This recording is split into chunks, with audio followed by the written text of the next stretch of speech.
The ending point that I want to make on this is, if there's more recreational influences in your life, it's too much. That is too much. You need to cut down.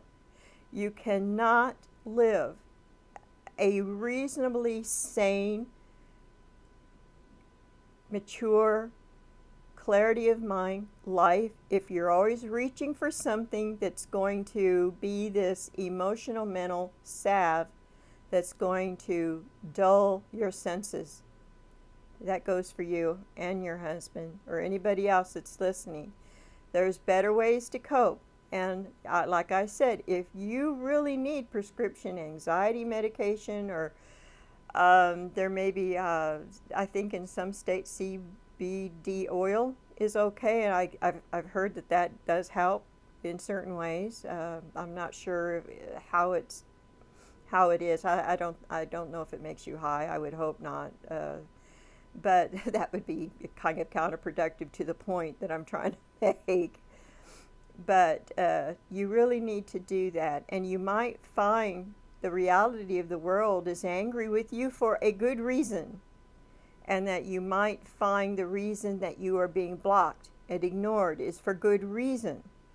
And you can always change. I am a great believer in always changing, as I have so dearly loved someone, several someones, but in particular someone that was dealing with addiction.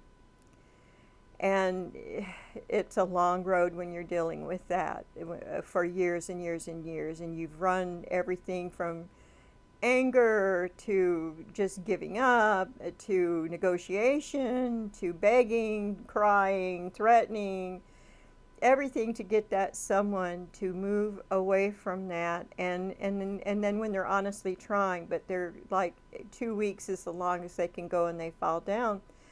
And then you learn to just emphasize on the getting back up, and don't count how many times you fall down.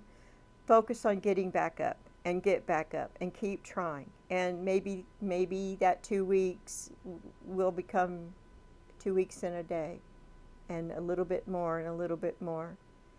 And I would really hate to see the people that know you and love you to lose you, because I know what that's like, to be helpless and to lose that person. So I think I know what I'm talking about when I'm asking you, please try for clarity of mind and having a healthier mind.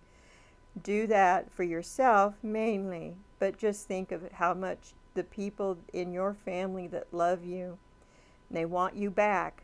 They want a happy, healthy Meghan Markle back in their life, and how joyful they would be. And I would be happy for them. But you've got to make some changes. You've got to meet them more than halfway, because what is halfway from being inebriated? For them to be half inebriated and you to be half inebriated? No, that's not what I mean by halfway. You've got to meet them on a level field where everyone has clarity of mind. You really have to. You might be surprised how much your life would change. And I would hope that it would be important to you to know that this is what God wants for you. That He loves you. He sent His only begotten Son for you, and all you have to do is call on Him. That's all any of us have to do. Leave the heavy lifting to Jesus, but just love.